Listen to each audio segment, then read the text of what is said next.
3, 2, 1, let's go. It's life outside the box. Is that your intro? Out of 10? Honest opinion? Yeah. That was fucking shocking. Oh, No, come on. I'm Somebody joking. give it 10. To be, no, it's as good as your haircut. Outstanding.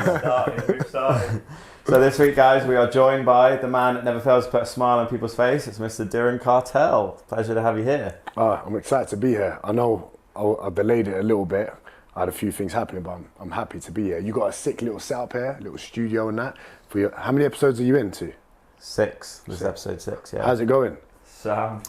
Pretty good. For me, it's definitely the highlight of my week. Just able It's fun, to, innit? yeah, share good conversation with people, learn stuff, push you out your slightly comfort zone a little bit. So I want to loving know why you changed your intro you were going to give Diren before we started. We sat in the cafe and you made an intro up and you've not even used it. yeah, well, What was it? What was it going to be? well, now he brought his own dumbbells with him. I was going to say something about You it. set those dumbbells up to make a joke. Hey, they come out of your bag. They're your dumbbells, bro. Brought them from home. Oh, okay.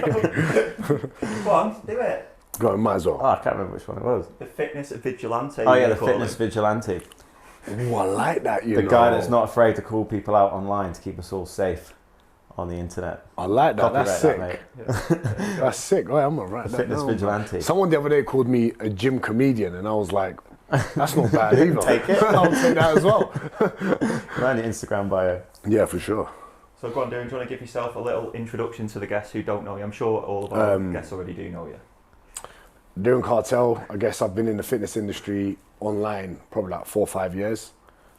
Pretty much started when I first met you when I came to Bali, right? 2018. But before that, I've been personal training for the last 10 years now, actually. I first started working in the gym when I was 19 years old, been PTing, made sure I know what the fuck I was talking about first before I started doing it online. Then I went online, and now I'm getting invited to podcasts like this, you know? And I think you're a real nice representation of progression through personal training, starting on the gym floor and then progressing to next level. It's kind of inspiring seeing people like you guys making a proper career out of it, and not just getting stuck in kind of one element of personal training, and you kind of growing as a brand and a business, which is really inspiring. I appreciate that, because you guys must get a load of cunts in Bali.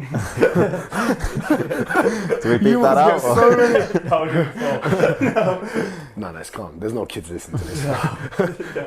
You must get so many influencers coming into Wanderlust or whatever. Yeah, totally. saying just did a 6-week course. I'm now online coach. Yeah. You must get so many in it, and I Yeah, bet you it's see it. frustrating for you to watch. It is frustrating because a lot of people come in and they're like, oh, yeah, I'm a personal trainer, it's fine. And then you see them squat 5 minutes later and you're like, well, do you know what you're doing? You're a personal trainer, or you just done a 6-week course? And then they're telling people what to do. It's like, yeah. That's the worst, yeah, when you're just in a class and you're trying to coach a class and there's other people coming around and trying to give advice. Yeah, you. That's Only to you. Only give you advice. do you coach in there as well? No. You don't coach in there? Okay. So you help out. You're that guy that you just No, said. definitely not. Just watch him. Yeah, no. I feel like that's a sort of thing though, that someone, people do need to start somewhere. But you have to kind of be humble within yourself. And if you are a beginner, it's don't just go around telling people what to do. Yeah. You've got to learn the right way to do something. And if you are really confident about something and it's tried and tested and you understand it, then of course share the knowledge and pass it on. But if you're just doing it for clout and trying to get out there, then. But you know what I think is? I think most people don't have, they're not very aware of their surroundings. They're not emotionally intelligent enough to pick up on social cues, to be okay, I probably shouldn't talk to this guy because he might misunderstand from the angle that I'm going into this conversation with. And that's what coaching is. That's being able to get a message across to someone in a specific way so they understand. But it's just exactly like interacting socially. So you get potentially a guy that's new in the gym, he's probably nervous, he wants to be liked, he thinks, oh no, I'll go try and look like I know what I'm talking about so I can be accepted. Yeah. When really, he's shooting himself in the foot. He doesn't realise that he's creating himself, I wouldn't say a problem, but initially probably not the best start.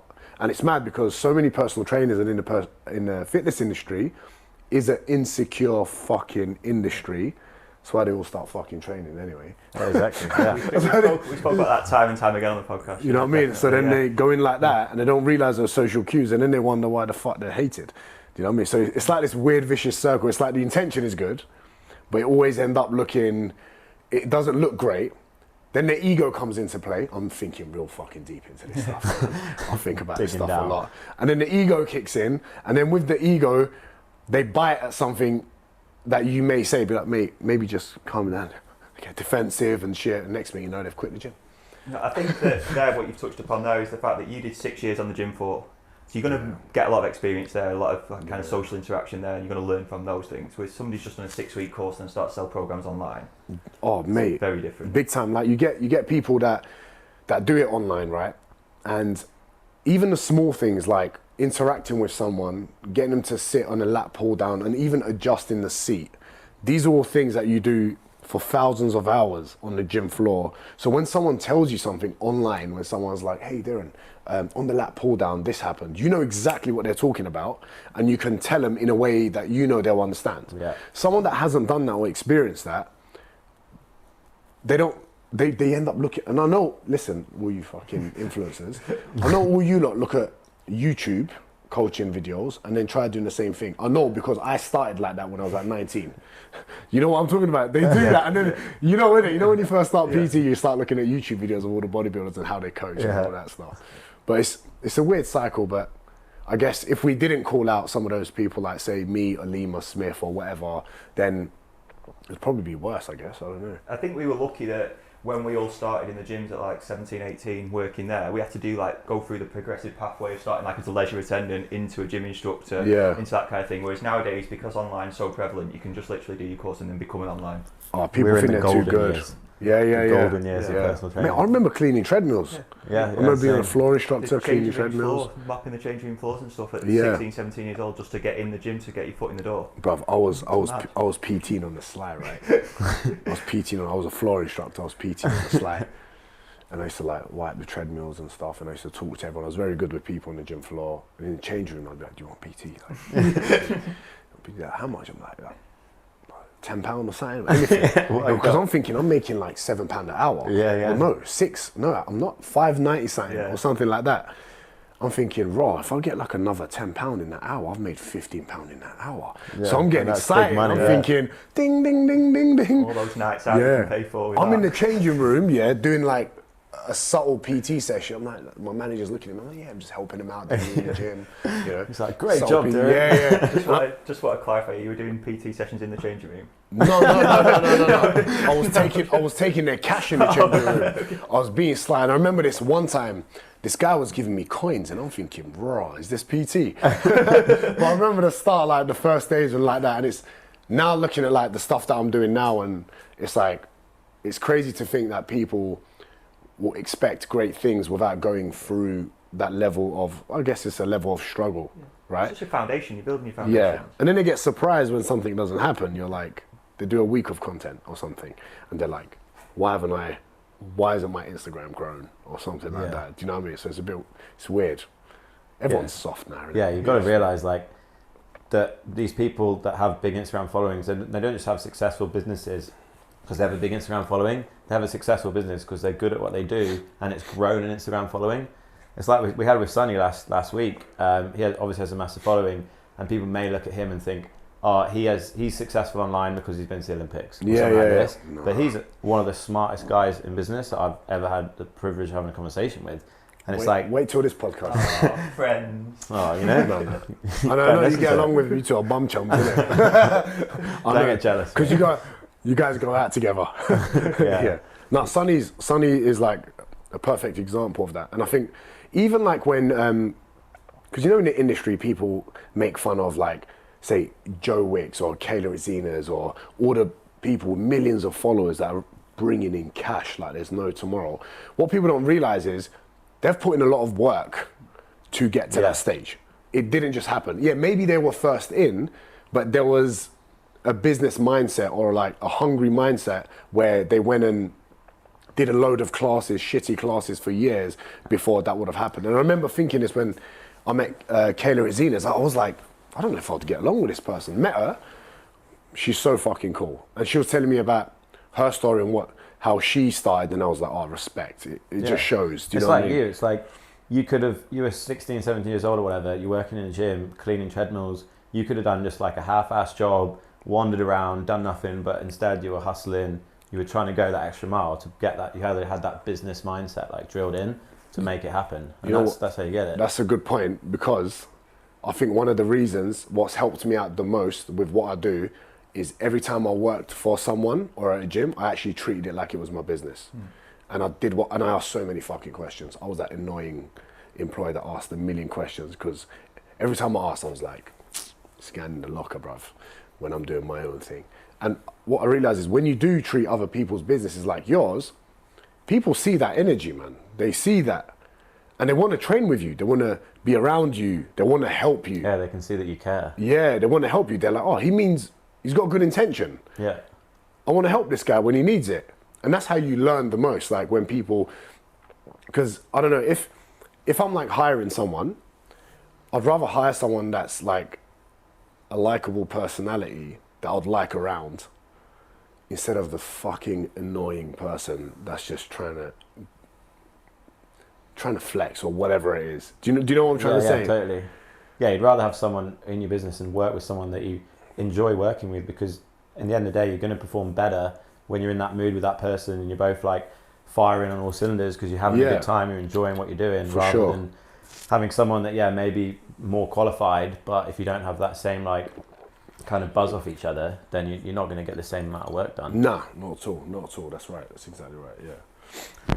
Right, so we get on to some of our questions from the guests. Yeah, from, so we're going to move on to our community section now. Okay. So we open up our question box 24 hours before the podcast and let our viewers, all 7 of them, send in some questions.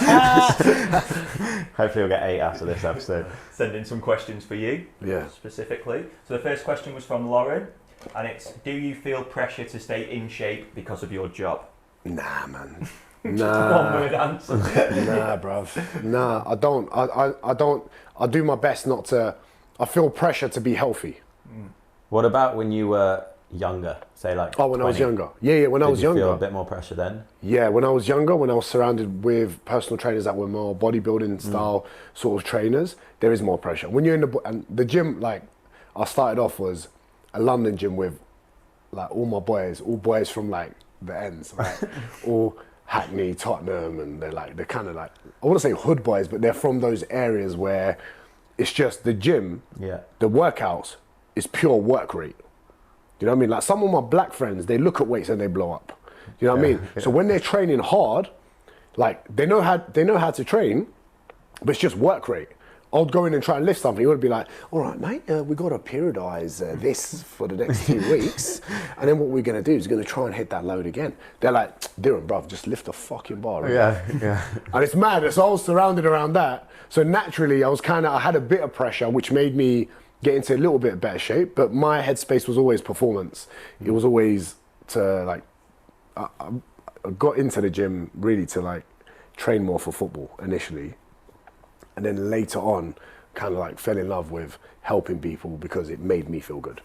Not because it made you feel good, sorry. People bullshit. People like, oh yeah, I love helping people. Fuck off, mate. Stop lying. You feel good. Yeah, you feel good. You feel good, which is why you do it. Not because you want to help some stranger. Like, do you know what I mean? Yeah, it's the feeling you get from helping that person. Exactly, it makes you feel good, right? So then after that, going to Australia and stuff, there was more pressure. The personal trainers in Australia were like more professional, I would say, than the UK scene. But it was like this weird, like, it was a huge difference. It was like carefree attitude, London, still very good trainers, but more carefree, not real structure. Australia, when I went to Australia, I was like, oh shit, this could be a career. Because I was like young. So I didn't think of PT for like a career. Yeah. Went to Australia. Some of the PTs, I got along with them very well. They invited me to their house and stuff. I'm thinking, raw, this guy is staying in a penthouse in the CBD in Sydney. I was like, like, how much is this? I was like, how much? He goes, it's $1 million, mate. And I was like, raw, you're making cash money. Then I'm hearing $250 a session, $300 a session, all of this stuff. So I was like, oh shit, I could really get down to it. Yeah. So then straight away I hired myself a mentor there, like for coaching, performance coach, Graham Morris, sick guy. He's the best S&C coach I've like ever spoken to. He's unbelievable, and I learned a lot of stuff off him. But before that as well, in the UK, I was making sure I always had someone that I would go off and train with to learn from, and then actually just practice on my clients until I really, really like got it. But physique wise, I never felt that pressure. I didn't care. I'm not gonna lie, I was very good with this on the gym floor, so it didn't really matter. It didn't really matter. That was just a bonus. Yeah. But you should. You probably get this question a lot. Like, what do you think of personal trainers that are overweight? Right. I think you've got to prioritise health. Yeah. And it's hard. It's hard to be healthy when you're overweight. Yeah, exactly. And that's kind of that. Yeah, exactly. That is right. There's a line. Like if you're kind of like wham and you got a bit of a belly and that's okay, man. Yeah, that's all right. That's all right. But if you're struggling to sit on a standard economy seat, then big man, do something. Something's wrong. Yeah. Do something. Yeah. And at the end of the day, like people want that reassurance from looking at their personal trainer or whatever, and be like, okay, I'm sure this guy knows what he's doing because he's healthy and he's a good example of what I want to try to create for myself. You're an influence. Yeah, you're an influence. Them, either the way you live or the way you are, the energy that you put out there, and you know when you're healthy, you're happy. You know what I mean? Even if you're broke, when you're healthy, you're just happy. Yeah, exactly. You know it's a better way to live your life. For sure. It makes everything. That's why easier. Social media kind of makes people think it's super easy to be an online coach, because I think if I'm in good shape myself, I can put some pictures of myself up with my top off, and people are going to want to buy my package. That phase is gone now. Yeah, 100%. I think in UK, I think it's still in America. I think it's gone from the UK. It's going in Australia as well. I think America's like a huge, like that industry they're still very, very behind with a lot of stuff because I think it's just so big. The one good thing about America is that I've got some friends who are coaches out there, and all the coaches and PTs have been to university and got a degree and not just done a 6-week course though. So that's all the ones that I know. Okay. Yeah, but there's that's probably something. A lot more. At least then they're agreeing to put some time and effort into it and not just wanting a quick fix. I do appreciate that, but like, there's still, when I go to America and I chat to someone, they're like, it's clueless. I should just cut my carbs. I'm like, fuck you know, no. Sorry. That's a prime example there. That if you've got a nutritionist or a PT and you ask him for nutrition advice and his advice to you is to cut your carbs, you probably need to look for a new PT straight away. Yeah, I guess so. But I think, again, because what I realised is when you go from one state to another in America, it's like going to a different country. So it's like all very different. When you go to places near the beach, they tend to be a bit more beach-ready. Exactly, yeah. Go to Texas, bruv. It's a bit different. Then barbecues, they're good.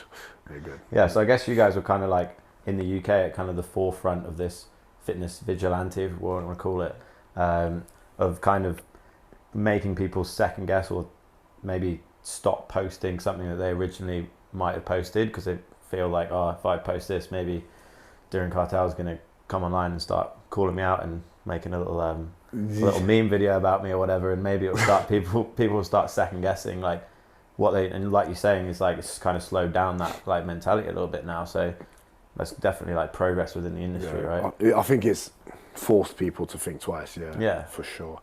And I think because like so straightforward with anything that I think, they know there's not going to be any, because a lot of the time people don't say what they actually think about people. Like you get so many people that go hang out with people that they don't want to hang out with. I'm like, if you don't like the fucking guy, you know, that's why I'm questioning why I'm here right now. No, I'm joking. I was saying the same thing. Why do we ask this guy again? But like, and it's the same with those people. It's like, just because they have a following and a blue tick or whatever it is, if it's wrong, because it happened a few times where I messaged some of these people like Geordie Shore and all that stuff. I say, yo, just a heads up, that's so wrong. But if you want, I can help you out. Yeah, that's good, yeah. Don't respond, I'll burn you. So you give him a chance. You give him the opportunity. Yeah. That's what happened with Holly from Geordie Shore. I called her out for years and then she messaged me, she was like, you were right. And I was like, cool, you want to talk about it on a podcast? And the podcast absolutely banged. And now she's coming to like fitness events and stuff, which is pretty cool. And giving like good value to her audience. Yeah, exactly, yeah.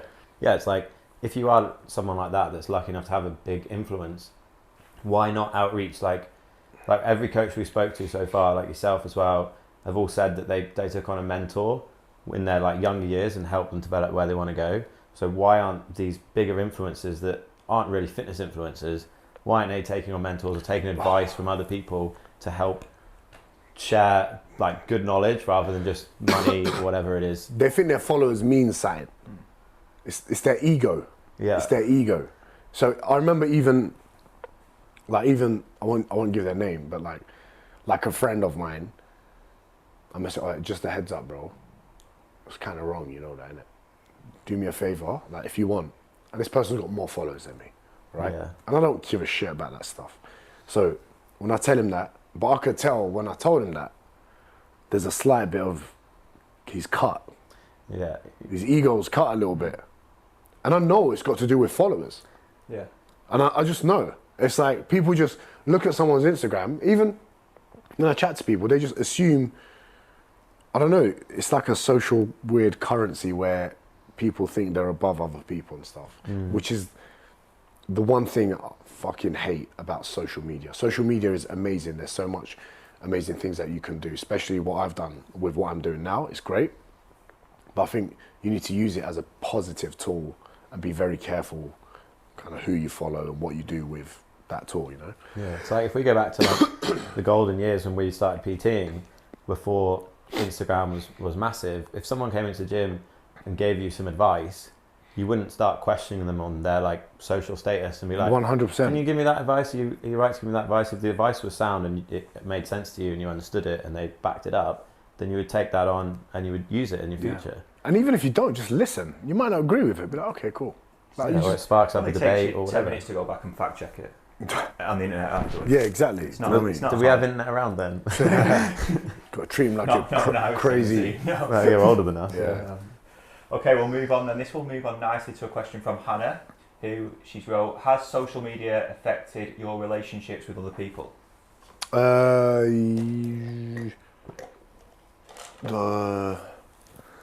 Not sometimes. You know what it affects? It affects girls usually.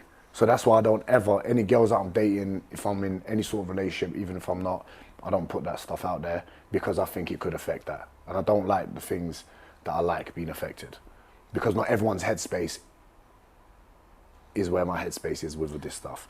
A prime example could be, because people are crazy. There's a lot of, when you have followers, you also have haters. With haters, they'll do what they can to sabotage any good thing that you can possibly have. Do you know what I mean? So I remember that time when Herbalife, we called out Herbalife and it fucking went off. There was a group of like trolls from Herbalife. Mate, they created fake profiles of my family and did all this weird, like crazy shit. So I'm like, it's almost unfair for me to drag other people into like my world. Yeah, I agree. But family is their blood. They're never going anywhere. Yeah. But like other people in your life, they could get really affected by this and go, I don't want any involvement in this. Do you know what I mean? So it hasn't affected any relationships because I haven't let it. I've also got some shit from people going, why don't you do this? Because it's my fucking life and I'll do what the fuck I want. Do you know what I mean? And yeah, exactly. Do what makes you happy. Exactly. Do you know what I mean? And people like, because it's not like, and I say this to everyone, I'm like, when I see couples like stunting too hard together, I'm like, that shit's fake, bruv. Yeah, you see it for the first like 6 months fake. or so, and then after that, you it's fake. don't see it you anymore. just chase it. And I remember I had this like these friends in the UK, and one of them would post a fucking picture, and the other one would comment. I'm like, you're sitting next to her, you dickhead. Yeah. Why don't you just go over and give her a kiss and say you look sexy or something? Yeah. Instead of it's the like actions speak louder making than it words. look. Yeah, trying to show off. I'm like, don't lie, bro. You guys don't even have sex. Well, You know the ones I'm talking about, innit? You know, you agree, innit? So no one says this shit. Make this a real. I think that's interesting that he's kind of saying that you've signed up to be in the public eye, but the people around you necessarily haven't. Yeah. And it's also like weird when you like kind of see yourself like that, because I don't really see myself as being in the public eye. Let's be honest, I've only got some followers. I haven't done anything in my eyes that's crazy impactful yet for me. Mm-hmm. Maybe that's what keeps me driven or whatever. But so then when someone does come in, it's important that you kind of protect that person. Yeah. I think it's very important. Because then when the people do come in for that sort of clout or whatever, they're the wrong people anyway. Yeah. So if anyone's like fighting to be on your fucking story, any girls or whatever it is, I'm like, yo, sure. Get the fuck out of my face. Like, yeah. Do you know what I mean? That's the other thing, is people wanting to be close to you because of who you are or what you have. It's another issue. Bro, there was someone at one of the gyms I was at, not this time round, but I came here a while back with someone else, right? A little trip. And they're like, it was someone that followed me on Instagram and all this stuff, right? Not the person that I was hanging out with at the time. But they're going, oh, so do you live with Diren in London? I'm like, who the fuck? Why are you asking me personal questions? Why are you asking that person personal questions? And they're looking at me like, what do I say? Like, do you know what I mean? Because it's like, people want to know, and it's not fair because they don't want their life out there. Do you know what I mean? Mm. Probably similar to like, I don't know, like, you know, your parents wouldn't give a shit about any of this stuff, right? Whether you blow up or not, they're just still going to be your parents. Yeah. So, and who I want around is that sort of mentality. Do you know what I mean? I think that's... Yeah, you want people around you that like you for who you are, not for what you've done. Yeah. But some other people, relationships-wise, some people do come out of the woodworks. Yeah, for sure. Yeah, they come out of nowhere. Ones that didn't respect you before, they see other people respect you, they've got this new level of respect for you. Yeah. And I'm like, yeah, I'll chat to you later, bro. Now, now they think you can do something for them. You want to be pals with them. It's beneficial. It's beneficial for them, yeah. See, it's good, so I'll have a couple of followers. Yeah, mate. Podcast is doing us favours. So this is from Lynn, this last question here. And this is, how do you keep longevity in the fitness industry, i.e. what's next for online personal trainers? Oh, okay. What's next for online personal trainers? I think people are getting bored of online training, you know. I think it's saturated with fucking idiots. Yeah. And they're ruining it. Yeah. And I think they're ruining it. So for me, I'm kind of kicking with the wind. I'm just trying to give as much value to every person that signs up to my program and try to improve myself as a coach and as a business person to keep things running, to give good value, as well as have impact on any person that is involved in my coaching whatsoever. So I know there's always like, the truth is there's enough for everyone to win. There's so much, there's so many people in the world. Everyone's always gonna wanna be fitter, healthier, look better, whatever. It's gonna be a never dying industry. But with everyone, and with everyone, with all the shit, I guess, personal trainers and whatever that's coming through the woodworks after everyone trying to go online, it does create sometimes this negative impact until they find the good ones. Then it's like a positive impact. But also, Don't forget about us. Yeah. But and then you also have COVID. Last 2 years, 2.5 years, everyone's been doing online shit. Everyone wants to spend their money on traveling and this, and gym memberships and stuff. So I think the online industry, I think it's become very, very saturated. But I think if you're good at something, I think you'll always find work. Do you know what I mean? But yeah, what was your opinion on kind of, and is there an age limit on being an online personal trainer? Do you see yourself like 50 years old still running your Project X program and stuff online, or do you feel like that you're going to get to a point in your life where you feel like you have to move on to something else? Or by the time I'm 50, I want to make sure I've got like a real good structure with like my Project X stuff and my online programming. And then I'm also mentoring other coaches that are now delivering a good service to the people that trust me.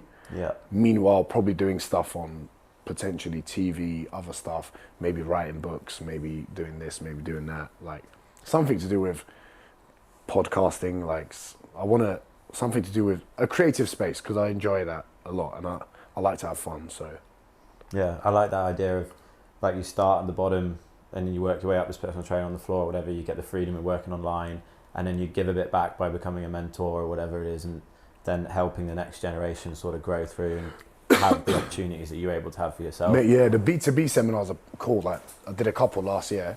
Did one in Scotland and then one at IFS. I actually really enjoy the B2B stuff because I think a lot of the time with coaching, people are so like focused on how to generate money instead of how to connect with people. And that's what coaching is.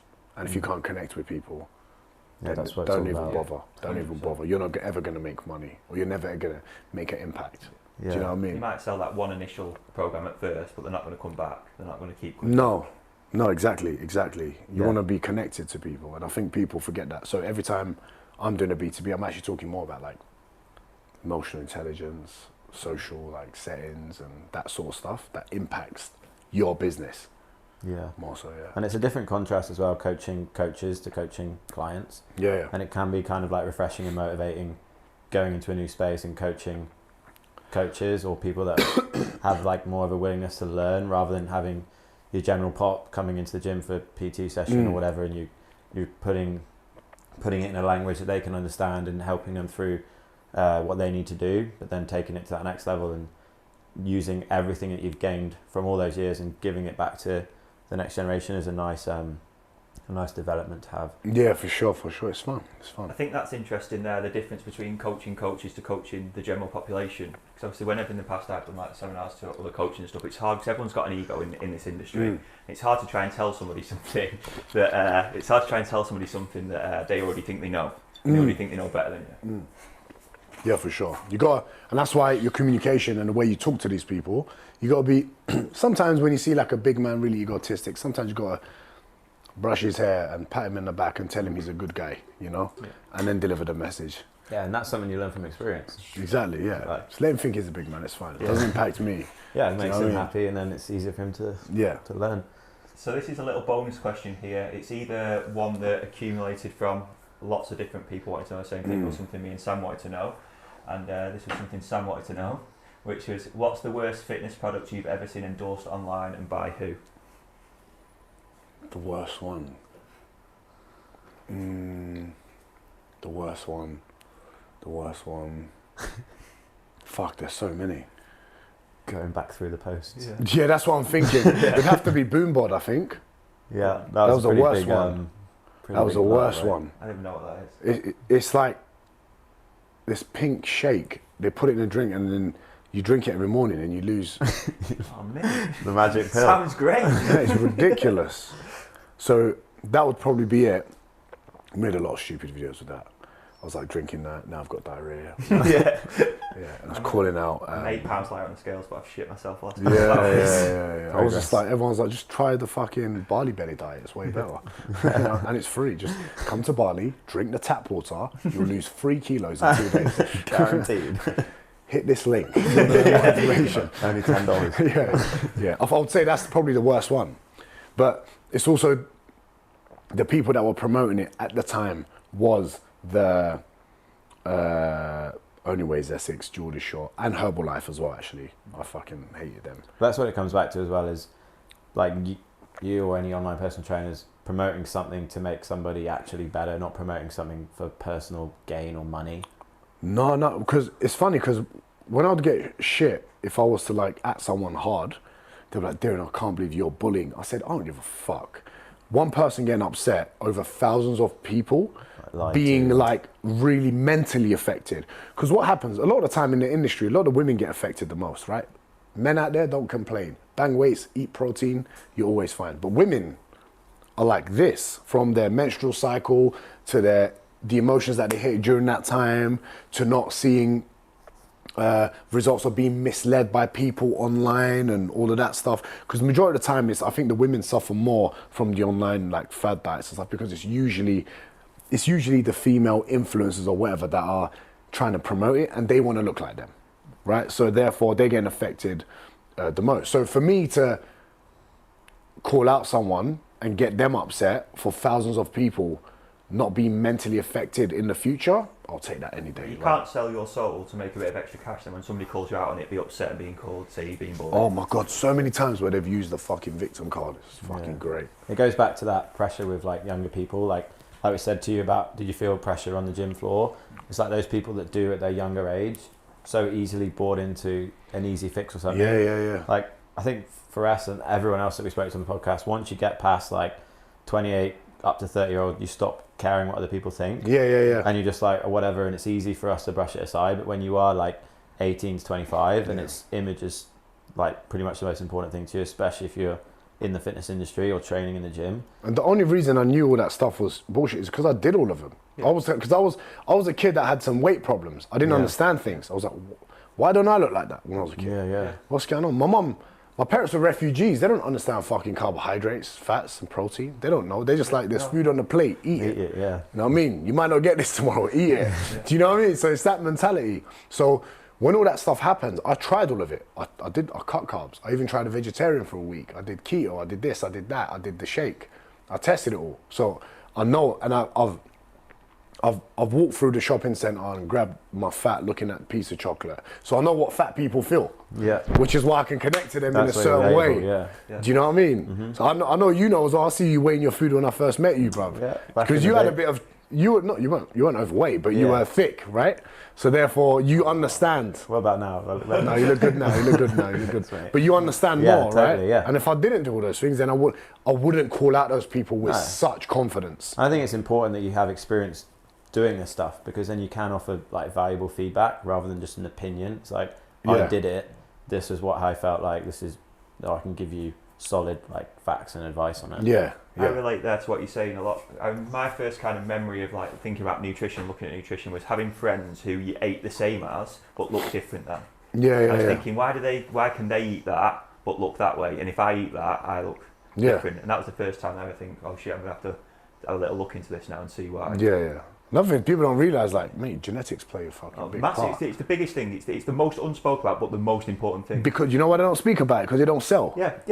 Because you can't sell. Yeah, you can't put a link underneath to improve people's genetics. Exactly. But I will sell my sperm if anyone. No, but yeah. Get that in your shake. Get that in your shake.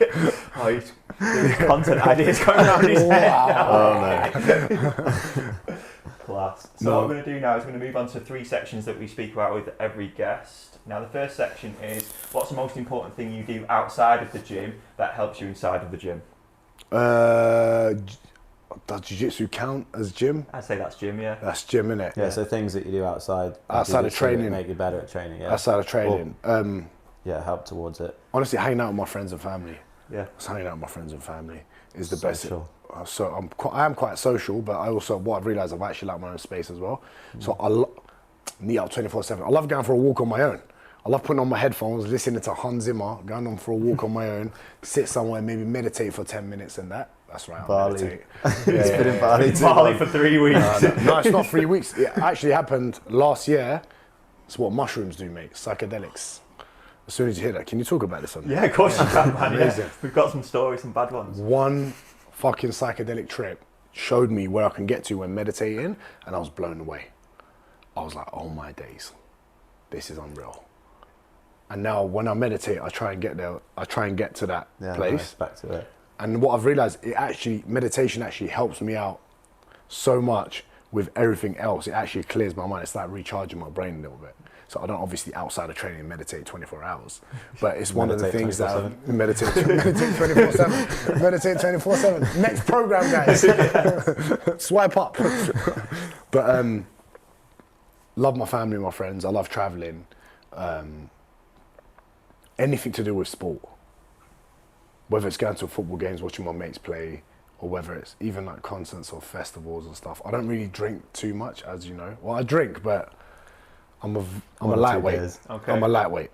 I have two. This is going home Sunday, not I have two. Yeah, exactly. I'll have 2 or 3, and I'm like, I can't do anymore. We can't all be big drinkers, mate. No, I can't. Yeah, exactly. Save some for us. Yeah. So I'm like, I like go out, I like to dance, all of that stuff, but I can't. It's nice that you can do that, because some people that try to go sober or not drink immediately remove themselves from social situations, and then suddenly they're like, oh, my life sucks because I don't drink. But you can still do all that stuff and you can still be part of it without drinking. Yo, if you need to drink to have fun, let me say that again. If you need to drink... this for a real. Make this a real. Okay. If you need to drink to have fun, you got a fucking problem. You got a problem. You legit have a problem. Yeah, you got to ask yourself, why are you drinking? Yeah, what you numbing yourself from? Hiding from something. You're numbing yourself from something, right? Instead of drinking for pleasure.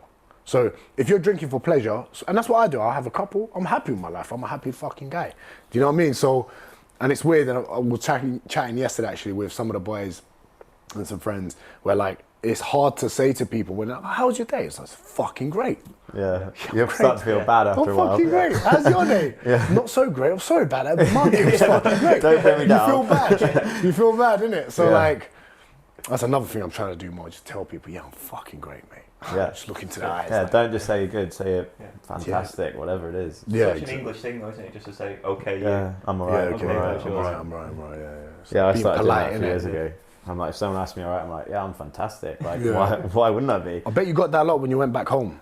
Yeah, you feel bad talking to people because it's like, it's weird because I feel like being here that I've not missed out on opportunities, but I've lived a different life to my friends at home. Like, I went home for Christmas and I went to my mate's 30th, and all my friends from school are sat there, and most of them have got kids, married, and they're like, oh, I'm so jealous of your life and this. And I'm like, yeah, my life's awesome, but you also have something that I don't have. Like, you have a wife, you have a kid, which is something that I've avoided in my life. So for me to sit there and be like, yeah, my life's sick, and they're like, oh, I've got to go home now because I've got to put the kids to bed. It's like, it's not me flexing on them. It's just like they're on a different journey. What's mad is though, I know when I'm at that phase, I'm never gonna say I wish I had your life because I did it. Because I did it. So I'm never going to do that. Whereas you would be the same. You guys would be the same. That's what I touched on the point where Sam reckons he's got no kids running around after living in Bali for 7 years. Absolutely none. 100%. I've definitely got some. So section 2 would be... Shout out. Section 2 will be what's your favourite thing to do outside the gym, but we've kind of touched upon that then. Yeah. So we'll move on. So section 3 now, we're going to have a little look now. This is going to be super interesting about mindset and motivation. So it's super obvious that you're dead passionate about your mindset and motivating. Yeah. But how do you stay motivated, and how do you keep your clients staying motivated? With clients, I chat to my clients a lot. I do a lot of live coaching calls. I actually do them and record them, not like the cunts that just do reels. I know who you are. Job outside of making Instagram videos. If you think that Diren's talking about you, then he probably was. The motivation side out of clients, I think to motivate someone, you need them to respect you first. So you need to show them that you're listening to them.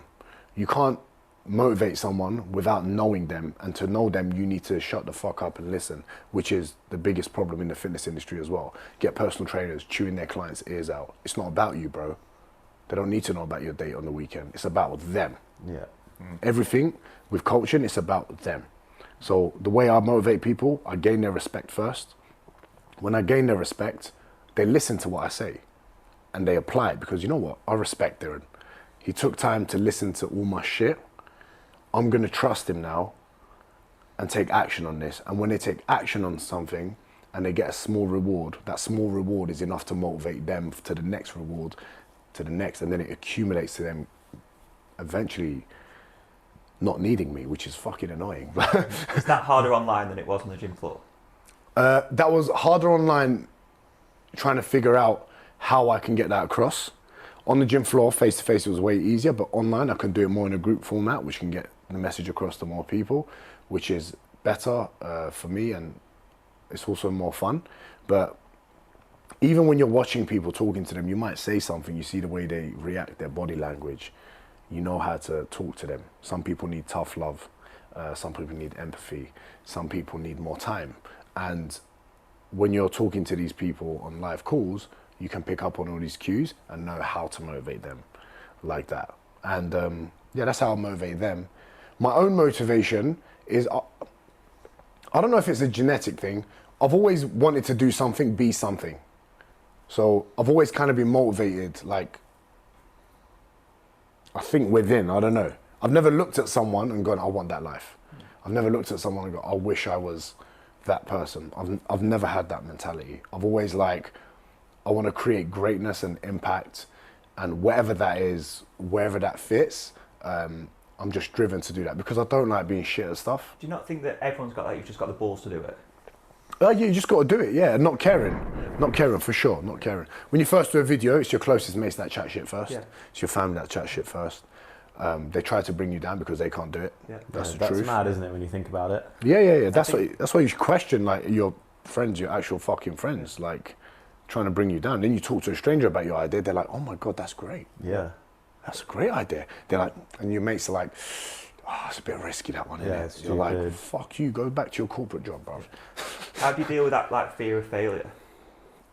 You know what? I've failed so many times, I don't really care. Yeah, that's it. Everyone who's successful. Yeah. Anyone who's successful at anyone has failed millions of times. So many times. Just learn from each one and then just become successful. Yeah, it sounds mad, but you know when you guys were like, you want a little brief before the podcast? It's like, nah, bruv. What's going to happen? Yeah. I might flop it. Happen? So what? I'll learn from it. Yeah. You know what I mean? It'll be a lesson. Good mindset. And then those 7 people out there will be pissed off with you. Yeah, exactly. Yeah, exactly. You know what I mean? So I've always kind of had that mindset. My dad's pretty driven. My family, all the men in my family actually, they all got their own businesses and stuff. So I've kind of always been surrounded with like kind of business and immigrants in it. They've got that immigrant hustle. You know, when they go to England and when they go to a new country, it's not like they're going to go up to a fucking corporate office and go, can I have a job? They don't even speak English at the time. So what do they do? Yeah, you got to. They create their own businesses. They take risk. When you come from nothing, you risk everything, because this is why so many people, I'm like, and no offense to the 7 people listening. We can make that joke, I don't think you. Yeah, 2 of them are sat right here. Yeah. So if you're like from area, say from, I don't know, if you're from Surrey, if you're from here, if you're from outside of London where your family's got, I don't know, a mortgage, where some level of comfort with upbringing, and you've got some savings in your account. I've spoken to people that have saved money. They've got like 20K in their account. They've saved money, but they're scared to take a risk. And I'm like, bro, I was doing that with no money. Yeah, exactly. No money, like you got nothing to lose. Because they think they got something to lose, they don't take any risks. And not taking any risks, and that fear of failing it does crush most people.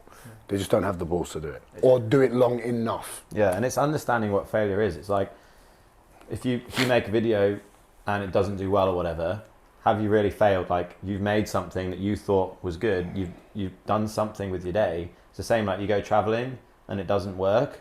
Have you actually failed, or have you just learned a lesson? You learned a lesson, bro. You sent me a video the other day, Diren, you do a great thing of this. That got over 200,000 views, maybe 250,000 views. That's a lot of fucking people.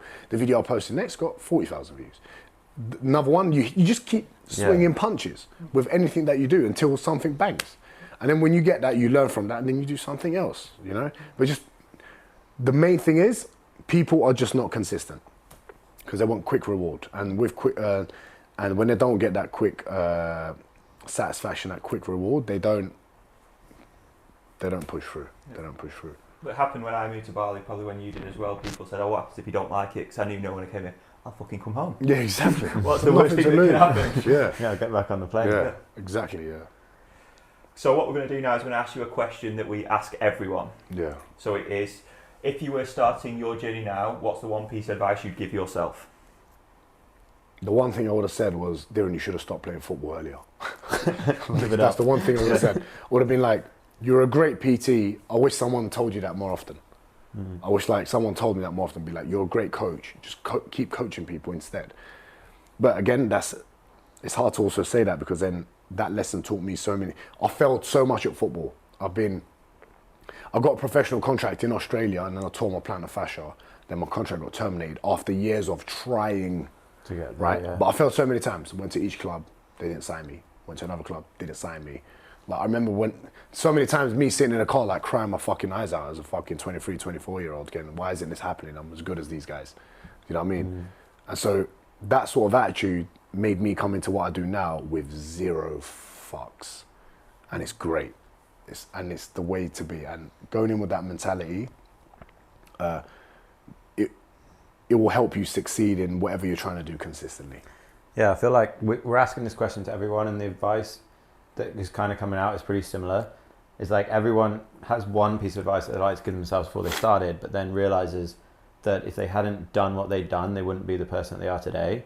So if like anyone is listening to this and feeling like they wish they knew something earlier, it's like, no, take what you've got and keep learning from it and allow that to build you into who you are today. Whatever experience you've gone through, whatever you have done has made you what you are today. That's why you shouldn't look at people's past. You shouldn't care. Whoever you're hanging out with, whoever you're chilling with, they are who they are from whatever past that they've done. But that's why you shouldn't be scared of failing. That's why you shouldn't be Exactly, failing. yeah, Because 100%. it's just a lesson. It just will put you on the path where you're meant to be. 100%. That was pretty nice, wasn't it? The life coaching. There you go. Started a new one up there. What's new that? link up, life coach. Nah, fuck that shit. They're all wankers. They are, man. They're fucking annoying, Another saturated Bali, market. oh my Bali, god. oh my Like, God. I'm a life coach, yeah. I'm going to tell you what you should be doing with your life while I'm living in a third world country paying £100 rent. Fuck off, bro. Yeah.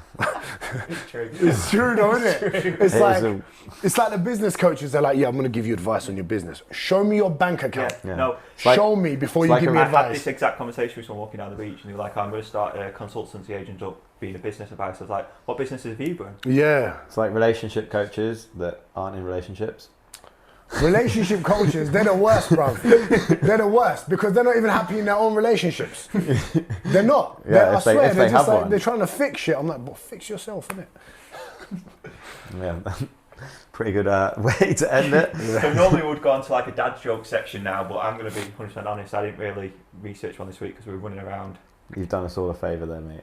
And then normally the best part. Have you got one for us? Dad jokes. You know what? I don't think I do, you know. With the dad jokes, I'm trying to think. Smith does a lot of dad jokes. You know? I'm trying to think of... Nah, I can't even Too think much of one. pressure. No, it's not. It's not the pressure. It's just if you're using dad jokes, it means you're not funny. That's the point. That's kind of the point. Yeah. And none of us are dads And that we like, know of. I'm funny. Hopefully by this point we've realised that. If not, it's too late. Okay, well that'll bring us to an end then. Samuel, what's on for next week? Next week, we're lucky enough to have so many awesome people in Bali at the moment, so we're going to keep rolling with the guests. So next week we're going to have another special guest on our show, so make sure you stay tuned to our Instagram, which is At Life Outside the Box podcast. podcast. Is that? I don't think you did. And don't forget, guys, it's not going to be as good as this episode. We're peaking. Yeah, this is the best. So Diren, for our 7 viewers out there, where can they find you? Search Diren Kartal on Instagram. Project X if you want to do my program. That rhymes and it's not a crime. Oh, This podcast was sick and I'm going to go have a soda and lime. it's almost like you're speaking a bit of grime. Hey. Sam's going to sing us off to finish. Cheers, guys. Thank you very much. Yeah, guys, don't forget to like, share, everything else. Push it out there, and we're going to keep giving you guys some awesome podcasts in the future. Da da da da da da da. It's Life Outside the Box. Cheers, guys. Thank you very much.